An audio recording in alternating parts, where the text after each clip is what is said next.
Okay, so welcome to our final day of the patient safety course. We've had a whole bunch of great speakers, and now we're finishing up with the piece de resistance. So we have Annette Fogarty. Thank you so much for joining us today. She is a clinical nurse by background and is still doing clinical shifts alongside being the head of quality improvement and patient safety at Guy's and St Thomas's Foundation Trust. Her current role involves leading and embedding the NHS patient safety strategy, sharing and learning from serious incidents, and ensuring that incidences are investigated properly.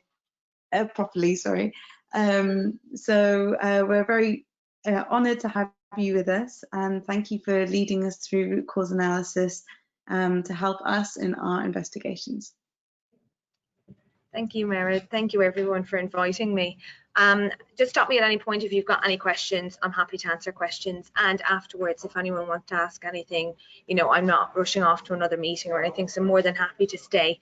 So I just thought, just to begin with, just a bit of an agenda, kind of when things don't go as planned. We know that things don't go as planned. Just about incidents, why do they happen, the different categories of harm, duty of candour, and then I'm going to run through a case study. So this is a fictional case study, but it's kind of a mixture of different things that I've seen during my clinical governance career. I've just kind of like put it all together just to kind of amplify and have a look at the different stages and how things can kind of unfold. And then what we'll do is just, if you've been presented, say, as the lead investigator with this case study, how would you conduct the root cause analysis, what you would do, the different steps. Just a question actually that it'd be really good to get your feedback on is about us learning. Are we learning? Are we sharing learning in the right way? A small video on just about how it's easy to miss things that you're not looking for. And also I'm just going to give a brief kind of overview of the new patient safety incident investigation framework. So that's the introductory framework that came out in March 2020. So we know that things don't go according to plan. We all know this, the error is human. We all make mistakes, we're all fallible.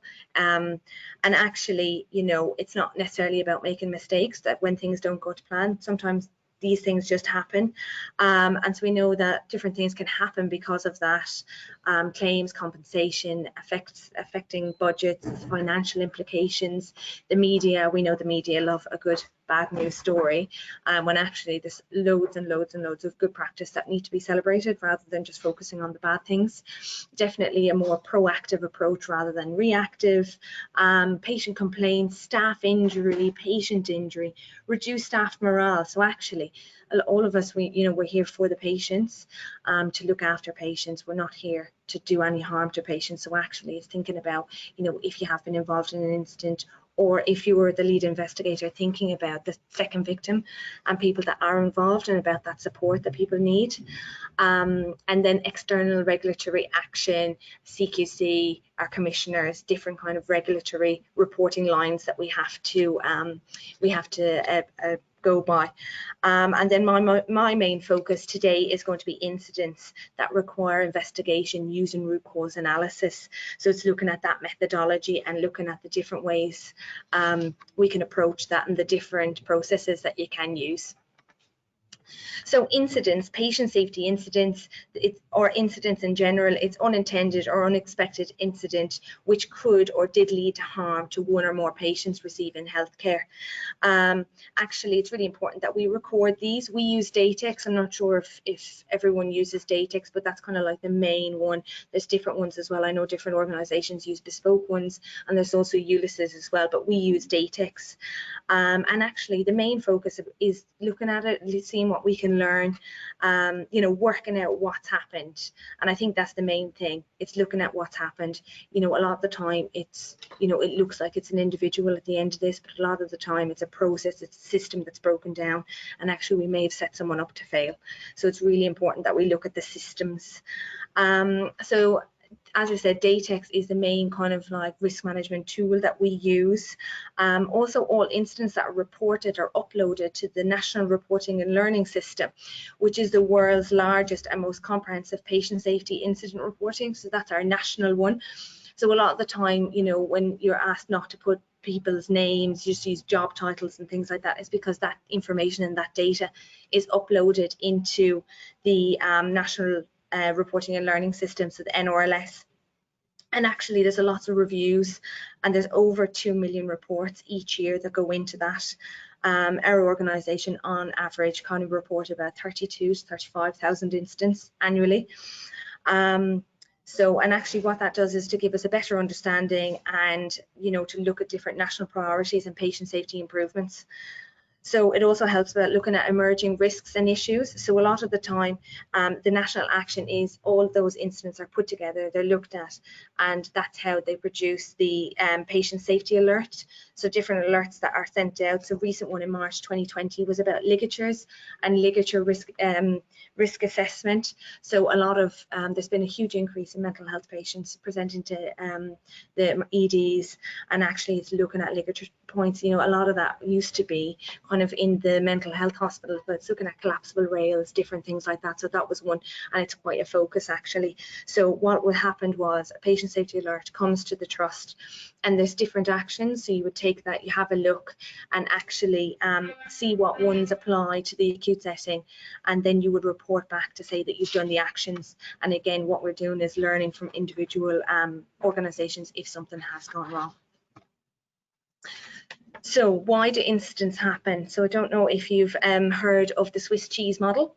So the Swiss cheese model illustrates how harm can reach a patient through successive failure of different safety layers. So actually it might be workarounds, it might be actually there isn't a guideline in place that you can, you know, to follow, or actually that guideline isn't really fit for purpose. So holes represent potential weaknesses at each particular stage or layer. If one of the holes is penetrated, the chances are that the layer behind it will block any further failure or provide an opportunity to avoid the error. But if the holes line up and each layer can be penetrated, then actually harm happens. And when an incident occurs, it can feel like an individual, as I said, is at the end of it, but that's not the case. That's not what we want to do.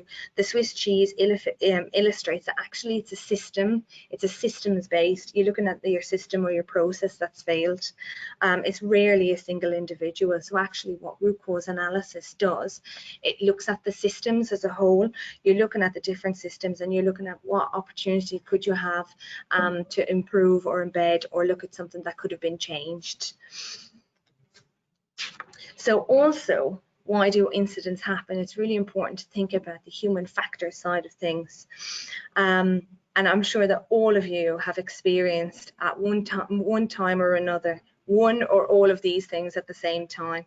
People talking when you're trying to concentrate, phones, bleeps and mobiles going off. We are extremely contactable one way or another these days, be it, you know, virtual meetings, especially now with the new post-COVID world.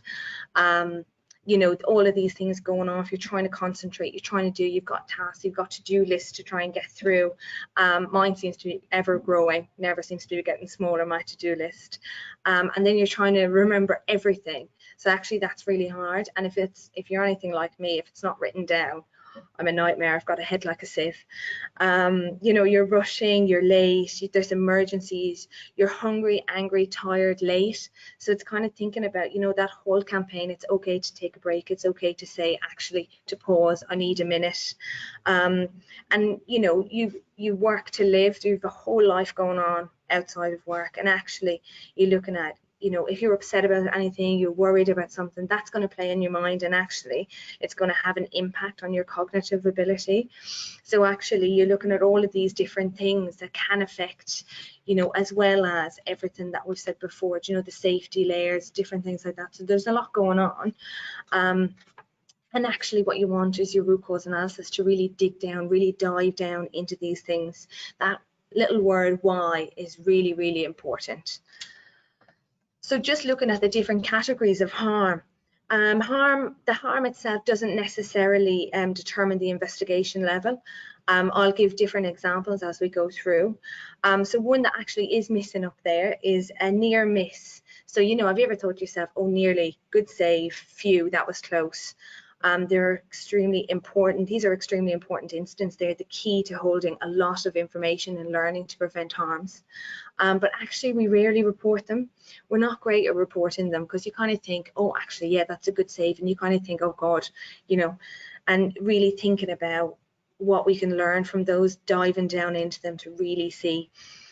So you have your no harm, so that's like the incident happens, but there hasn't been any harm. So that might be a missing needle at the end of the surgery. You've done an x-ray, you've followed the policy, you've reported it, and actually it's not in the patient, it must be on the ground somewhere, we haven't found it, so it's no harm to the patient. A missed referral, but actually it's only a short space of time. You've missed a referral, you've picked it up. Again, you know, it's kind of like good save. So again, you're kind of looking at that for trend analysis. These ones are really good for trend analysis. So then you have your low harm requiring extra observation. So low harm might be the wrong patient was x-rayed. Again, you kind of have to have a look at that because it might need to be externally reported from the ERMR, overexposure to radiation, but also it might not meet that. So actually there is potential bit of low harm to the patient. Extravasations also as well, but they're not like the more serious ones. You know, contrast extravasations, we get a couple of those reported. The patient, you know, there is harm to the patient, but it's not, you know, cold compress, bandage, monitoring, and the patient's fine. So moderate harm then is kind of results in further treatment, unexpected admission to ICU, cancellation of treatment that might have an effect. So looking at those, it might be a patient fall with a laceration that requires suturing. Or a central line misplaced. So actually, it's, you know, it's a known known risk with central line insertion.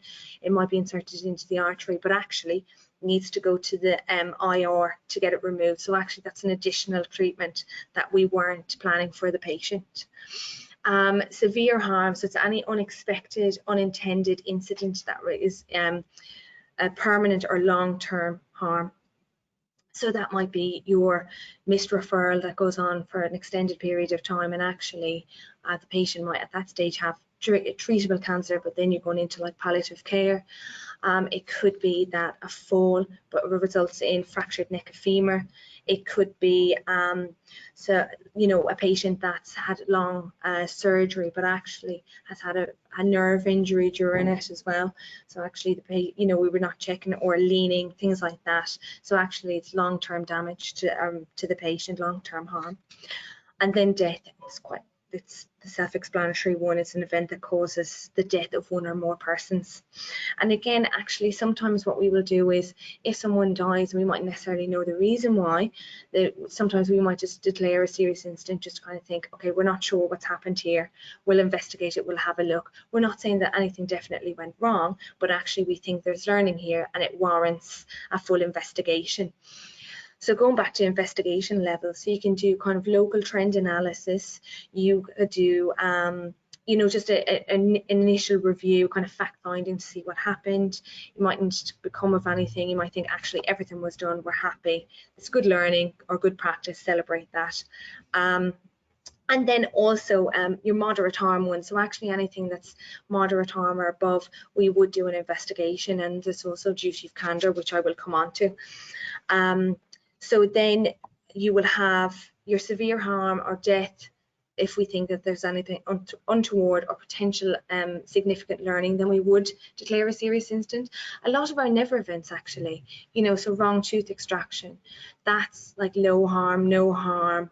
Unintended, like if you unintended administration of air instead of oxygen, so actually the patient was fine, it was picked up soon, but as soon as it happens, it is deemed as a never event. So actually, you know, it doesn't really matter about the harm, it's more about the learning and the significant event. You know, actually we can learn from these things. So duty of candour. So the Francis report, February 2013, I'm sure that we're all aware of that, was the inquiry into the incidents and events that took place in mid-staff. The report highlighted the serious failure on part of the board, who did not listen significantly to staff and patients and failed to tackle a tolerance of poor standards. So actually the duty of candour is now a legal requirement of organisations.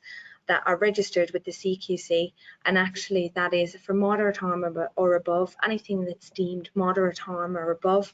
We have an open and honest conversation with the patient or relative when the incident has occurred. So that's day one. Between kind of day one and we've got 10 days to speak to the patient, apologize to the patient or relative, and actually give the details that you have at that time. You don't have, if you don't know exactly what's happened, we're sorry that this has occurred, and actually we're going to look into it. These are the details that we have at the moment.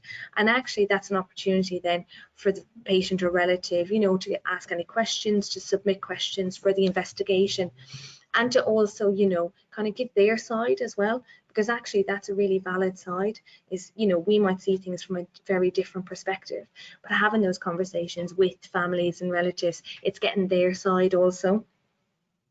And actually, if we're non-compliant with duty of candour, it is an offence. It's a legal requirement that we have to undertake this. And actually, the CQC can enforce this, and the organisations could be liable for fining. And actually, last year was the first time an organisation was fined for not undertaking duty of candour. So that was actually in the papers. And then you can be fined for each breach. So this is a case study. I've got some information here, but I'm just going to read it out. So a patient underwent video-assisted thoracoscopic surgery, so a VATS procedure. This is usually minimally invasive surgery and routine. However, during the procedure, there was a vascular injury to the superior vena cava. This, as you can imagine, caused massive bleeding. An emergency call was put out and the major hemorrhage protocol was activated. However, when the call was made, there was an issue, and when there was an issue and the blood was delayed, as there was a mix-up with the location of the patient due to someone's accent. During the stressful emergency situation, a number of different instruments are introduced into the surgical field, and a number of staff enter the room to help. Everyone in the room is working together to try save this patient's life. The surgeon is asking where the blood is, and someone calls the laboratory. The reason for the delay is identified, and thankfully the flying squad blood is available and is administered to the patient. Everyone is on edge. Thankfully, the surgeon controls the bleeding and the emergency blood arrives from the laboratory. The counts are performed, the WHO surgical checklist is complete, the patient is stabilised and transferred to ICU. In ICU, the patient undergoes a chest X-ray after they are settled to monitor their progress post-operatively. So there's kind of a reason why I went through a lot of the slides previously. So it's kind of just to set the scene of all these different things that can happen in a scenario. So we're faced with, you're the incident, you're the lead investigator, so you're faced with this scenario. So you've got an incident to investigate. However, the results of the chest X-ray come back. So you have two incidents on your hands. So there's clearly an incident in relation to the major hemorrhage protocol, but actually there's another one too. So what the next couple of slides are going to go through is how we would investigate and approach this. So immediately kind of thinking, what do we have to do? With this further information we need. So we need to kind of find, initially you're like, the who, the what, the where, the when, the why, and the how. So we would always have a rapid response meeting. So in the first 24, 48 hours, a rapid response meeting. I'm not sure if that list is quite clear, but I can always send it for circulation. I'm more than happy to send anything for wider circulation. So a rapid response meeting, what you need to determine is your level of investigation and what needs to happen.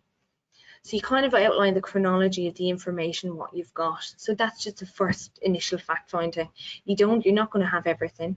What you want to find out is the information you've got, who you need to get information from, who will you communicate to. So this incident is a serious incident, but it's a never event. So we've had a retained foreign object. So what we need to do is decide. It is, I mean, we have to declare it. So we have to declare it on STICE, externally reported to our commissioners. We need to decide what information. And again, as I said, there's 2 instances here. We need to have a look at the major hemorrhage protocol, and we have to have a look at the retained foreign object. What I would say is both instances can be investigated together. But what you can do is kind of split them, because it is hard sometimes to kind of like get it all together. I think the chronology is fine. You can get all the information of what happened, but actually you could split them when you're looking at the different things, and I can go through that in a second. And also what you need to do is identify someone. So you've had your duty of conduct conversation, but also identify someone who can be that key spokesperson with the patient's relatives. Because it's 60 working days, that can seem like a lifetime to the patients and relatives. And also there's different approval processes. So we have something that's called a serious incident assurance panel. So once the investigations are complete, they go through that, you know, that's the trust kind of have questions, or they might add actions. And also if there's different trust-wide stuff that you need to have hand with, then that can be addressed at that meeting. So information gathering. So information gathering as soon as possible. As I said, anyone involved in an instance like this, morale is down, it's really hard. So it's also important to point people to support. You know, you can see there in that incident, everyone's trying their best to save the patient's life. You know, there's lots of different factors that are involved in that. So there's lots of different information that you can gather, and there's different ways that you can gather it. So you can do a walk around, you know, if you're not familiar with the area, you can do a walk around, have a look, the maps, different buildings, having a look at kind of where things are situated, especially for the Code Red call. Okay, you know, there's a, you know, it's kind of looking at where the map is, where they are, where the potential blood could have gone, and actually what you might also want to do is listen back to the emergency calls. So all the emergency calls are usually recorded. So a part of your information gathering would be to get the recording, have a listen to it. You know, different equipment, checking, you know, different printouts of observations, different equipment that was used, accounts of events. So asking people for accounts of events. It's also important to give people some time for those accounts of events, reminding them that it's just factual information that you're looking for. And also probably usually I give about 2 weeks, because some people are, you know, they can go to their union, they can have people check over them, and just about support as well. So, and also as well, you can interview staff. So what I would suggest is you can get your accounts of events, but if there's any kind of conflicting information, sometimes in interviews are helpful for that. So you've got your information, but you know what questions that you need to answer. But again, supporting people through that. Reviews of documentation, so you're looking at your staffing levels, you're looking at your acuity, was everything okay? Training records if required, protocols, in guidelines that are available, guidelines that should be used. If they're not, again, kind of thinking about why they weren't used. Additional documentation, so it might be like an audit, or, you know, different checks that have gone on, you know, different, like the WHO surgical checklist, you know, having a look at that. Emails, electronic notes, imaging, laboratory records, and also debrief. So we don't like document debrief, but it's also part of like your information gathering is knowing that a debrief has happened. So actually it's really important. Again, as I said, it's for staff support. Debriefs are really helpful for staff. So the next is your chronology, your timeline. So you're creating a timeline. You're kind of looking at the different dates. You're probably going to get loads and loads of different sources of information. So actually, it's really helpful to have your timeline will help you collate all of that together, the different sources that you've gotten it from, and know that the different sources will help you kind of piece everything together. You'll have your specific timings kind of in, you know, when the patients are checked in on your different IT systems for surgery, when it started, who was there. And then actually what you will find is like we're not great like timekeeping. You know, in a scenario like that, it is hard to kind of know exactly what time.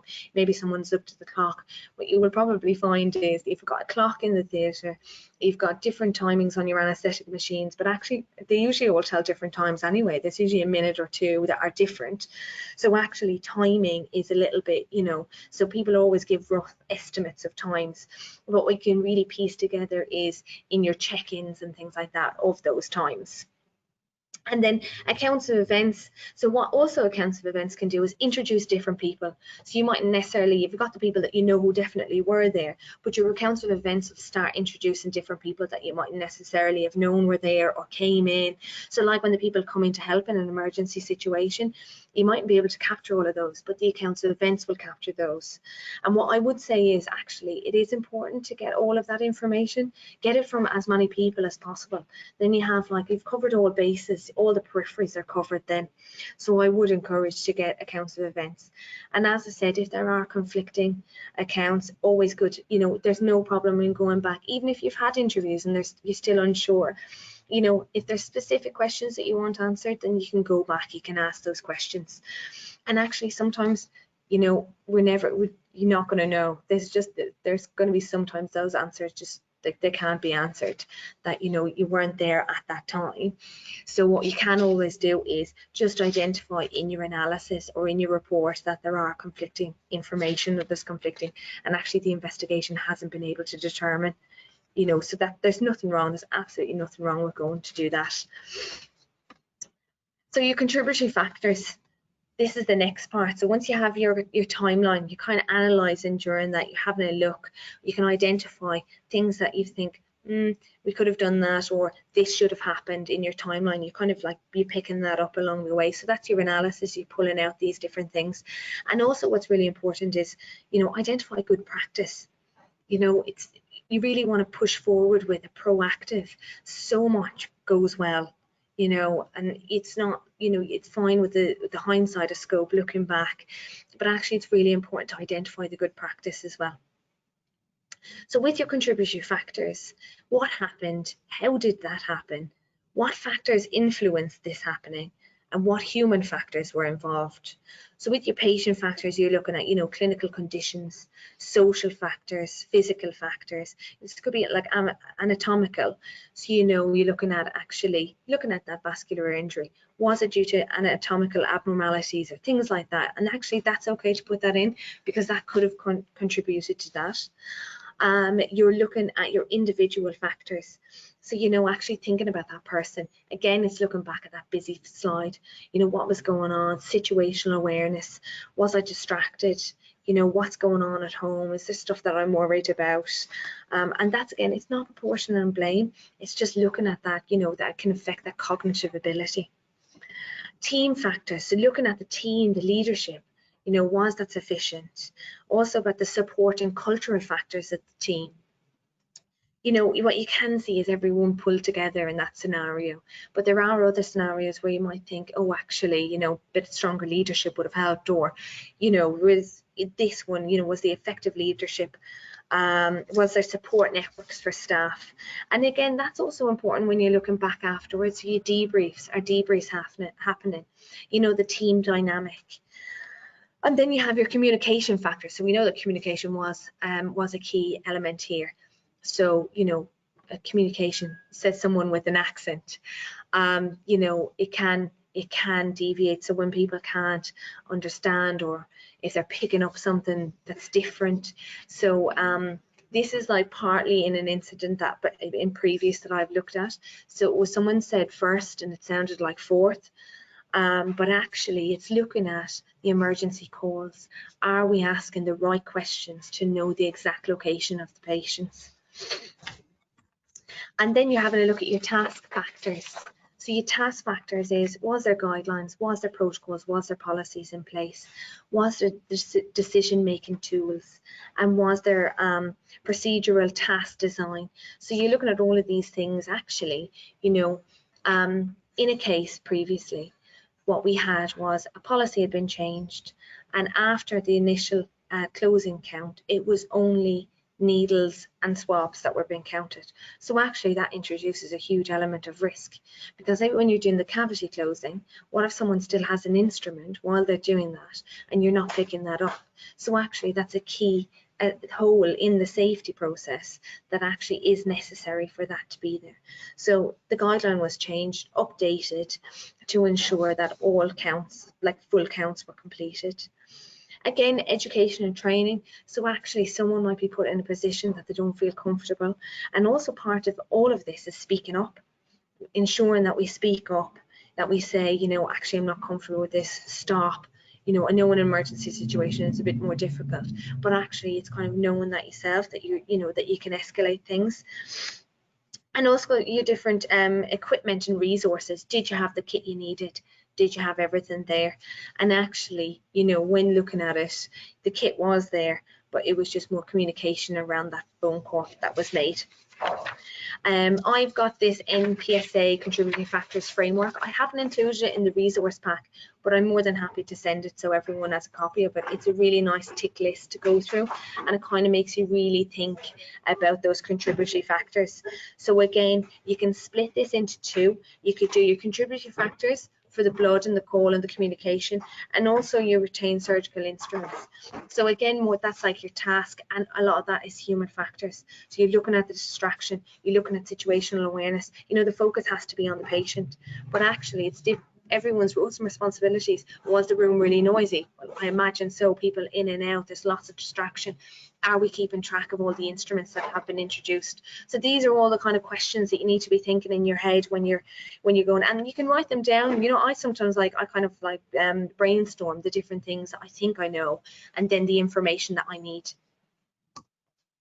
So the root cause, so that little word, why. So the root cause, there's different processes that you can use. There's different so you've got the fishbone diagram, you've got a process mapping, and you've got your 5 whys. So 5 whys is probably the more kind of the simpler one. It's like, it's more just looking at, it's asking why 5 times, and it's kind of like, oh, you know, the blood was delayed, why? There was an issue with communication, why? There was a misunderstanding of first floor to 4th floor, do you know? So actually you're just diving down into why. But actually the new patient safety investigation framework thinks that this is too linear, so they will be getting rid of the 5 whys. But I just thought it's good to mention because it is something that we use at the moment. So process map, actually, process map I always find is a good one. So it's a diagram of a process that shows in sequence every major activity or step. So actually then you can identify where the gaps or the issues were. So you're really looking, diving down into that process. Number one, you're seeing, is it fit for purpose? But also you're looking at the different relationships among the activities and steps as well. So actually, you know, I find that a really, really helpful way. And then the other one is the fishbone diagram. So the fishbone diagram is like a structure about the possible causes of a problem. So you're using to identify and analyze the potential causes of an incident or the problem, and it helps to kind of think through and identifying your root cause, but also your contributory factors and things that come off that. And it's not just about symptoms. So actually what you're really looking at is how you can permanently remove that problem or issue. So it kind of really helps visually, I think, just to dive right down into that. And then also, as well as, again, identifying your good practice throughout. I think that's really important, and we've added that as a separate section. I'm not sure if every organisation does that, but we've identified that as notable practice. Really, really good to kind of like identify that. So you're really having a look at that proactive side and what's gone well. So the recommendations and action planning. So this is really, really important part. So you've identified your issues and learning, because that kind of all comes together. So you're learning and your root cause and your contributory factors, that's all together. So then the really important part is your recommendations and action planning. So this is a process to help actions required to make improvements. And then what you want to do is ensure that the actions address the learning. Make sure that they're really, really focused. So smart, specific, measurable, achievable, realistic, and timely. And do they correct? Do these correct? You know, do they really help? you have to think to yourself, actually, if I put this action in place, would this prevent it from happening again? And then they are easier said than done. So actually, as a lead investigator, if you feel actually, you know, and it's absolutely fine, you mightn't feel like the right person, you might need actually your full directorate management team, or further, you know, get the right people in the room to say, this is what we've had, these are the findings. And actually, you know, especially budget holders, you might need people that are budget holders, and getting those right people in the room to say, you know what, this is the issue, we need to introduce this. Or again, it's kind of like debriefs. We need training for people to have debriefs, hot debriefs. We need support for the staff. Actually, there's distraction. You know, we need a bit of, because what we did with some Never events that we've had, a bit of team building. And actually, what was really important is you've got your surgeon, your anaesthetists, and your nurses, and your ODPs, and actually everyone's roles and responsibilities are different. Everyone has those different pressure points and pinch points of when they need to focus, and actually it's really kind of that roles and responsibilities understanding. And I think that actually the team found that really useful to kind of know when everyone's pressure point was. And then you're thinking about, yeah, your leadership, your teamwork, determination and persistence, and then actually also considering your risk register. So you know what, you've kind of put things in, but there's still, you know, you're still not happy, there's still a risk there. It's risk assessment and putting things on your risk register. And actually, does it need to be escalated? Is it a trust-wide? Is it a corporate risk?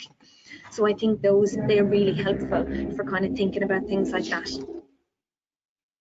May I just quickly ask, just because maybe not everyone here is familiar with what a risk register is, just if you could explain that. Yeah, no problem. So the risk register, when you do a risk assessment, so you have your issues, which is something that's kind of happened with the risk. So what it might be is you've got, so currently we're doing some like off-site work. So staff working in an unknown environment, you know, there's potential for things to go unplanned. So that's a risk. So what you would do is you complete a risk assessment. You think about all the scenarios that could happen, things that could go wrong or unplanned. And what you should do is you have specific actions in there to mitigate those risks, to prevent them from happening. But you have a risk matrix. So what you would do is you would score it on the likelihood and the consequence. So for example, operating off-site is an unknown. So you have possible, which is a 3, and the potential risk for that probably is major. So you multiply, which is 4. So I'll send information on risk on the risk matrix as well. So you've got 12. So that would be a moderate risk. So actually that needs a lot of focus. So you need to make sure that you've got your actions in place. And because it would, again, it's similar to incident, it's RAG rated. And because that would be moderate harm, what you would do is you'd have an action plan, and then you'd have to report and give assurances to either your directorate management team or someone that oversees that work, that you've kind of put in everything and mitigated from anything that goes wrong, and ensuring there's escalation and things like that. So it's just being aware of the risk. You mightn't be able to fix it, but actually what you're doing is you're highlighting it, that this is an issue, this is a risk, something could happen. So it's just kind of differentiating between issues and risks.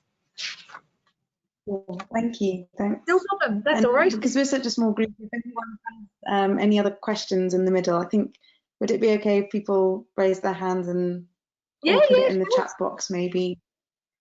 Yeah, stop me at any point, no problem. And I've got, there's time for questions at the end as well, but do stop me at any point. I'm more than happy to explain anything. And you're all more than welcome to have copies of the slides with the notes. That's no problem either. Thank you so much. No problem at all. So just kind of like, come together then of root cause analysis, the methodology. It's a structured methodology. It's a retrospective analysis. So we're looking back, we're looking at what could be done. But actually what we want to do is use it for proactive reasons. What we're doing is we're looking back, but we want to prevent anything from happening again. And you're using your different tools again, your fishbone, your process mapping, and also for your actions, thinking about audit. You know, if you put in something, your small PDSA cycles, your quality improvement, your plan, study, do, act, you know, what you want to do is test out your actions. Are they working? And it's okay if they're not, because what you're doing is you're monitoring it, and that's all a part of, you know, that continuous improvement. This isn't working, so let's try something else. And then why did it happen? Why? And you know, that really kind of moves it away from you're looking at your systems, you're looking at your processes, really moves it away from, you know, it's not an individual at all. And then what can be done to prevent it? What can we do? So again, your recommendations, your action planning. To be honest with you, your recommendations and your action planning are the most important part. It's extracting that learning and it's putting in the actions that can prevent or mitigate this from happening again. And it's a whole systems approach. I really want to focus in on that. It's a whole systems approach. And then you're identifying the causes and actions to eliminate it.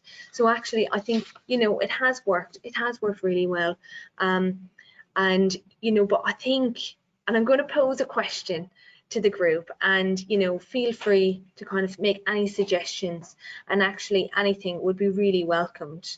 So if we think about this as a retained foreign object, it's are we learning? So this was the national review of never events that NHS England and Improvement undertook. So I think I've sent that to Merit. There's some information in the resources. So here we are, we like wrong side surgery, retained foreign objects. So it's the second one. Are we learning? And I think actually it's really, really hard. That is one of the challenges I think that we have as, you know, clinical governance and everyone as a team is learning. You know, what have we done here that we could share with you and vice versa? So sometimes I think we kind of get focused in on, oh, actually this is about a surgical item, but actually, you know, looking at this scenario, there was communication issues, there was human factors.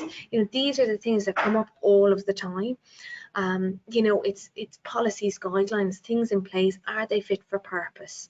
You know, these are really, we use newsletters, we print off newsletters, we use something called safety signals. So that gets sent out by the medical director. So it's like stories and different things and kind of the learning that we've identified. But we kind of remove a lot of the surgical environment. We kind of really focus in on the generic themes that come out. So communication, human factors, situational awareness. And then what I do is I do presentations like this for the trust as well. So we pick up different analysis, looking at different themes and trends that come in. And, you know, different training that we can give. So we give root cause analysis training, we focus on different case studies and things like that. But if you've got any suggestions of how we can help and improve the ways that we learn, then I'm more than happy to take them on board as well. We also have a root cause analysis library, so it's a SharePoint. So anyone that is undertaking root cause analysis, they have access to the library. So you can just search by keywords. So you might do major hemorrhage protocol, and any serious incidents or root cause analysis that have major hemorrhage protocol code red will come up. So you as the investigator could have a look at those and say, oh, actually, that's helpful, or I really like that, or just to kind of get the ideas. Or what's also important is the actions. So you're looking at the actions that have been done, but then you think, oh, actually, maybe I should check in with those. Did they work? And again, you're kind of doing your quality improvement, your PDSA cycles again, looking at, you know, the actions. Are they working? Are they not?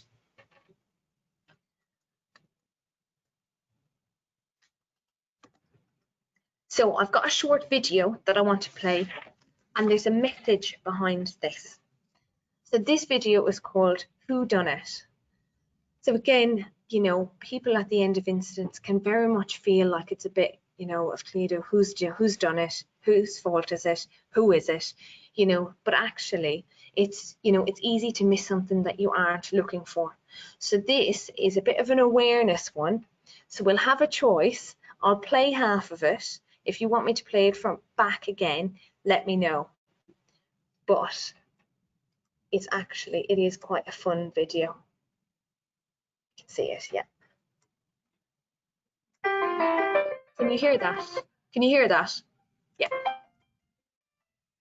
Clearly, somebody in this room murdered Lord Smythe, who, at precisely 3:34 this afternoon, was brutally bludgeoned to death with a blunt instrument. I want each of you to tell me your whereabouts at precisely the time that this dastardly deed took place?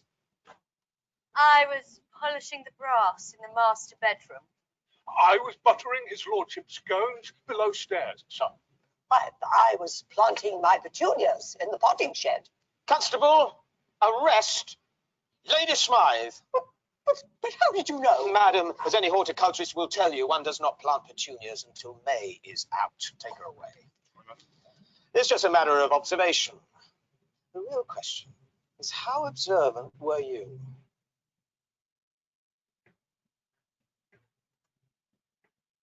Did you see all 21 changes? Do you want, so the next half of the video shows you the changes. Do you want me to play it from the beginning again to see if you can get more of the changes? Now, I saw nothing when I first watched this, so I'll play it back just so you get another bit of. I'll be honest, I didn't see anything. It's a bit it might be a bit slow, but what I've done is on the back on the slides, I've included all of these videos so people can get a chance to, or if you want to use them in the future as well. So I'll play it back from the beginning again, and then you will. Is it a bit jumpy or is it okay? No, it's fine. Yeah. Okay, good. Clearly, somebody in this room murdered Lord Smythe, who, at precisely 3:34 this afternoon, was brutally bludgeoned to death with a blunt instrument. I want each of you to tell me your whereabouts at precisely the time that this dastardly deed took place. I was polishing the brass in the master bedroom. I was buttering his lordship's scones below stairs, sir. I was planting my petunias in the potting shed. Constable, arrest Lady Smythe. But how did you know? Madam, as any horticulturist will tell you, one does not plant petunias until May is out. Take her away. It's just a matter of observation. The real question is, how observant were you?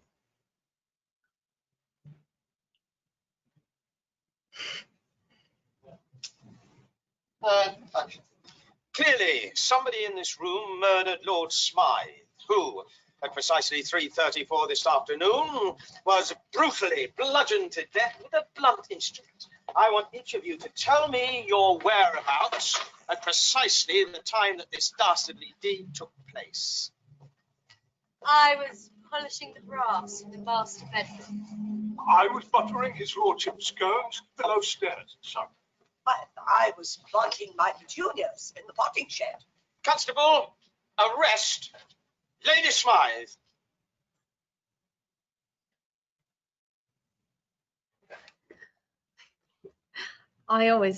It's the guy on the ground. It's actually just a completely different man. But I like that video because I think actually it's quite an important message, especially as a lead investigator for root cause analysis. It's easy to miss something you're not looking for. So sometimes, you know, if we read one account of events, if it's really detailed, you know, you might actually think, oh yeah, that's what happened. But actually, it's really important to get all of that information, gather everything, gather as much as you can. And as I said, when those, you know, when the account of events turn up other people that have been involved, even if on the peripheries, just get everyone to give you as much information as possible, because actually that's when you can identify your good practice, and actually you can identify lots of different things, you know, again, you Swiss cheese, all of those things that have led up to it, because you'd be surprised, you know, what different things come up. Sorry, I'm just going to, there we go. So just want to do about the new patient safety investigation framework. Just want to give you a bit of an overview on that, especially around root cause analysis and that. So we're going to be changing the terminology. A lot of the terminology is going to be changed, but that's the kind of main thing. We're still going to be doing a systems-based approach, looking at different things. And actually there's 3 key elements to the new investigation framework. It's preparing, for instance. So actually it's looking at, you know, your behaviors, your patient safety, the safety culture, looking at different improvement systems, speaking up, you know, having a strategic plan. So actually one of the new asks for this is to design your response plan. So actually it's doing a look back exercise, identifying the key risks in an organization. So actually, you know, at the moment it could be, you know, delayed appointment, lost to follow up, especially with everything with COVID. We can see it in the media, you know, that people haven't been getting their appointments. You know, have we been keeping track of everyone? That's a huge risk. And actually these are the ones that we need to have a look at, you know, but actually your own organization will determine that. You do a look back exercise and you identify your key issues. Never events will stay, because never events by definition are wholly preventable, because you should have both national and local safety mechanisms in place to prevent them from happening. And actually looking at the system support, looking at staff support, and getting patients and relatives much more involved. So actually, as I said previously, asking if they've got any questions, but also asking them, you know, they might want to submit some account of events to tell you their side of what's happening. Sometimes what we might do is, you know, you kind of like, you go gung-ho, you do your investigation, but actually from a patient's perspective it might be very, very different. So that's a lot of it, is looking at that. And then the part B is responding to the incidents. Actually there will be a lot less serious incidents, and what you're looking at is these quick turnarounds, your after action review, hot debrief, safety huddles, using different mechanisms to kind of investigate things. And it won't be 60 days anymore. It'll be, you know, looking at 1 month to 3 months, which is, you know, up to 60 working days, but no longer than 6 months. And also looking at actually, you know, NHS England and NHS Improvement are going to be much more involved in looking at independent reviews.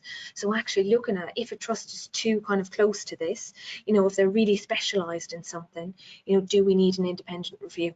So there's a lot more kind of focus on that, and much more oversight and governance and assurance. And as I was saying about the actions in PDSA, what you have to do with the new one is test those actions before you share them. So actually make sure they really work and they really mitigate that risk, and then you're sharing them to other organisations or other departments that have issues. So I think actually it's a real kind of proactive approach with things. And you know, the long kind of reports, a lot of the time what we find is people are exhausted by the time you get to the recommendations, because you've done so much of putting everything together. And actually I think it'll reduce a lot of that, and the focus will become more on our learning and actions, which I welcome. I really do. I think that it'll be a great step forward. These are resources. I mean, I'm sorry, the writing is tiny. So you've got your serious incident framework, the never events. There's some human factor stuff that we do with the trust, but actually it's just the reading around it. I thought I might, if anyone was interested. The NHS resolution saying sorry leaflet. Martin Bromley experience. I don't have time, but I have put the video on. The video is really, really good. It looks at situational awareness, and it's the story of his wife who sadly died. And he's done a lot of work with organisations and really looking at human factors. So he's a pilot. And then you've got Gina's story also, which is human factors, looking at the human factors side of things. We've got information on duty of candour there. I put the whodunit video up because if you are doing anything, I think it's a really fun video. Also just culture. So just culture is something that's really coming in. It's just kind of looking at support for staff, support for, you know, people that have been involved with things, and really looking at that decision tree.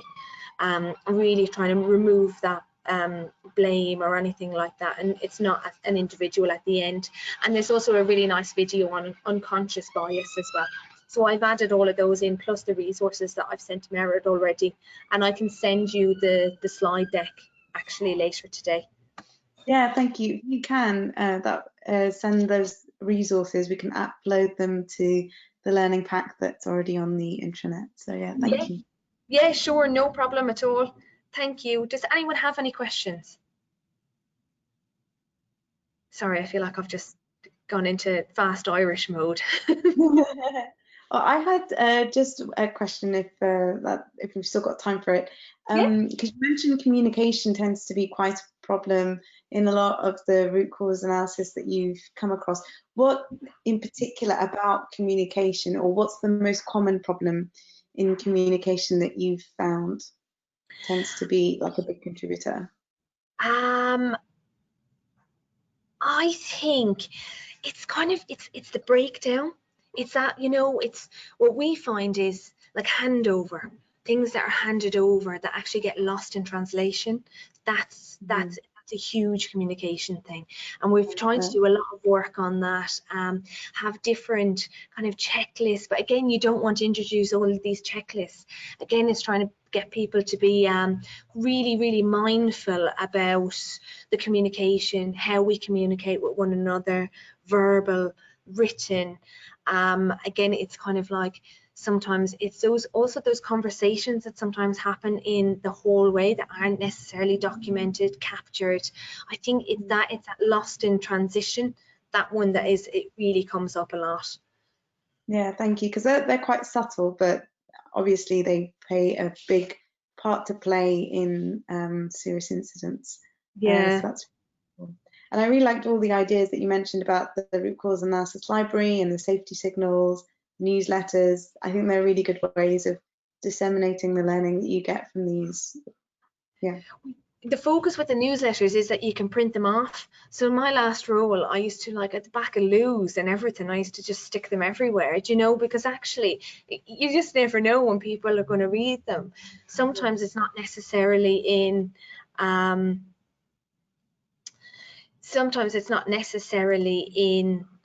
you know, the coffee room. People sometimes, you just, you know, from what I know, and you have that half an hour break or whatever, sometimes there's not even a half an hour, you're trying to eat as quickly as possible, that, you know, you're not even focused on what's around. But I thought the back of the loo always seemed to work. Yeah, for sure. Very useful. Yeah, okay, well, thank you ever so much. If anyone has any questions, please ask now. If not, then we'll call it a close. Yeah, thank you. I really appreciate all the time and effort that you put into making this. No problem at all. No, thank you. Thanks for inviting me. Yeah, okay. All right. Have a good rest of your day. You too. Take care. Happy Friday, everyone. Yeah.